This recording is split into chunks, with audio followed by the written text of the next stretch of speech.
11节的感动时刻，今年要带大家周末放轻松，规划客庄小旅行，客家大道台3线上的探索。今天到新竹的鹿寮坑，白天赏桐花，晚上还有满山的萤火虫，连不是客家人的餐厅业者都献上了客家披萨，让您品尝。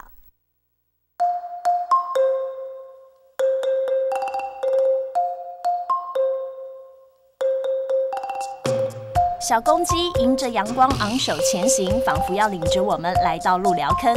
一旁十爷十娘的爱情故事，先让我驻足。那莉台风的时候，把我们的十爷十娘分散了。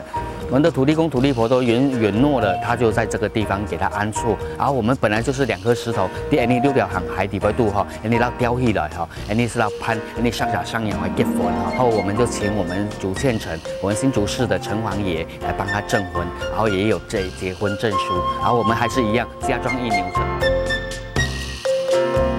也许有了被祝福的心情，尽管一夜大雨，满地的油桐花也有落入凡间的美感。阿婆，这里有什么？竹笋。竹笋。哦，好香。快门自然的停不下来，记录5月雪，也记录鹿寮坑的纯天然。好山好水有客家子弟守护，连种植不易的椴木香菇也坚强地撑起小雨伞。10个月的时候，它菌丝要蔓延整棵树，30天到35天，一定要翻动它一次。我捡起也是因為佢唔是噴藥嘅，唔是洗培，對人體有安好啊。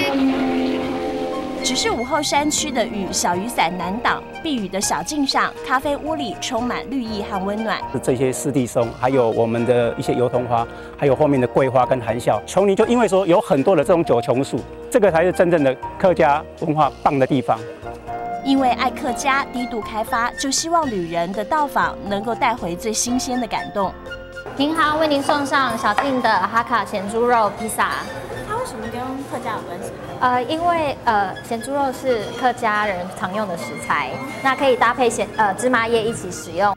爱客家爱到连料理都有客家味，爱山林连火金菇都捧场。入夜后就是他们的舞台了。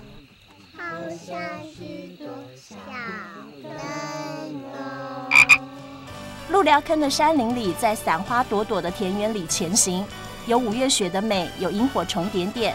入夜后的客家庄有着闪闪的感动时刻。